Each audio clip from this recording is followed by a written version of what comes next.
I have heard a lot of jokes recently, saying that all the rich people run out. Take a closer look, good guys. They are indeed some old guys who were doing well in the past. There are businessmen, painters, actors, a lot of age. The house, industry, occupation, and connections are all gone, and they are like smugglers online to the United States to do illegal work, wash dishes, and pick up garbage. What's even more exaggerated is that, just arguing with neighbors in China, she went online to no freedom and no dignity, and went to the United States to find her freedom and dignity. When she was old, she swam across the river to the United States. To put it bluntly, socialist China can't give her the experience of being superior to others. American immigrant black intermediaries, smugglers, gangsters, Chinese restaurant owners, and marijuana farms will definitely give them to them. They really understand respect.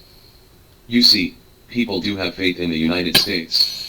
For the heavenly kingdom of freedom in their hearts, they can suffer all kinds of hardships and suffer all kinds of crimes. They travel thousands of miles and face threats of robbery and rape by smuggler gangs all the time. The United States still has to face arrests and prisons by the Immigration Service. Once out of prison, it has to face layers of exploitation in the black labor market. It is not as simple as 996 to do illegal work, wash dishes, and drive trucks. Big names in the industry, villa owners, university teachers, and celebrity artists are illegal immigrant black workers when they arrive in the United States, and there is no law to protect their rights and interests. Others said, all high-end talents have gone to the United States.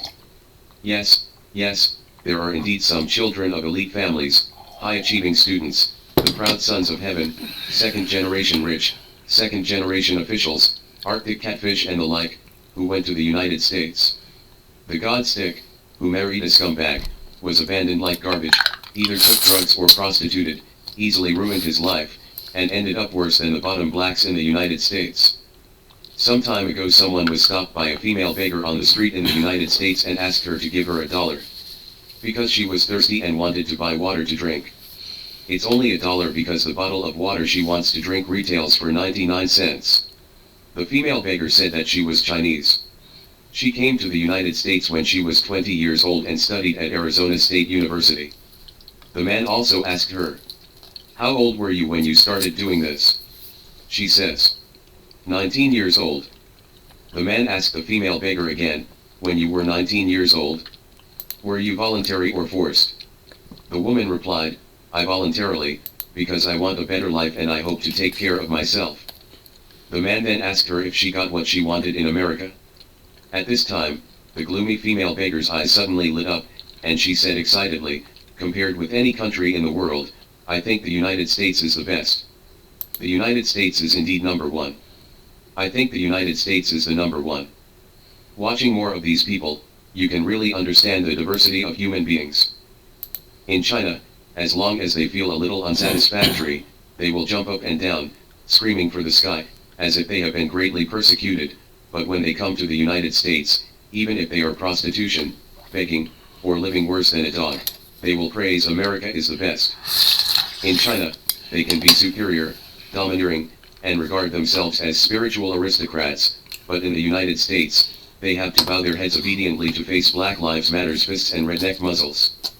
In the country, they talk about mysteries, give pointers, and know everything about political, military, economic, and international relations.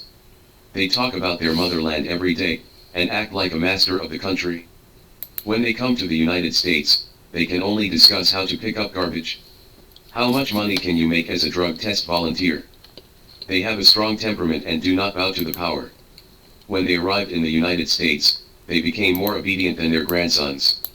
They would not fight back if they were beaten or scolded. They would only hold up banners saying, "I am fragile, don't hurt me."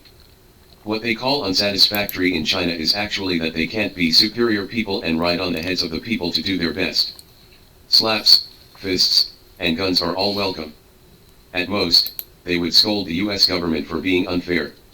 It is only good for blacks and Mexicans, but not for them. That is also a kind of complaint from a whore to her benefactor. People love America. It can be seen that the United States is really a road to slavery. Don't feel sorry for them, this is the life they want.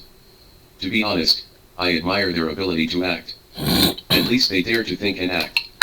If they talk about smuggling, they will smuggle. Burned. Burned for half a year. No one buried it, and the ashes were bought for 0 yuan, just like Hishincho, seeking benevolence and deserving benevolence, there is nothing good about it.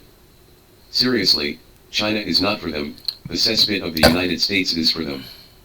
To put it bluntly, these old things are useless in China except for polluting the environment and consuming resources, because their status, seniority, capital, and connections in China will monopolize many industries and positions for many years, and vegetarian meals are considered good.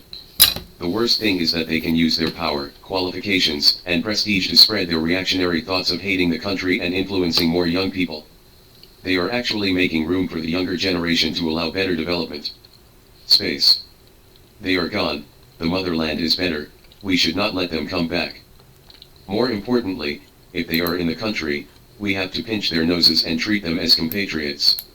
If they get out, they are enemies, and the enemy will be easy to deal with. Therefore, we should encourage them to do their best.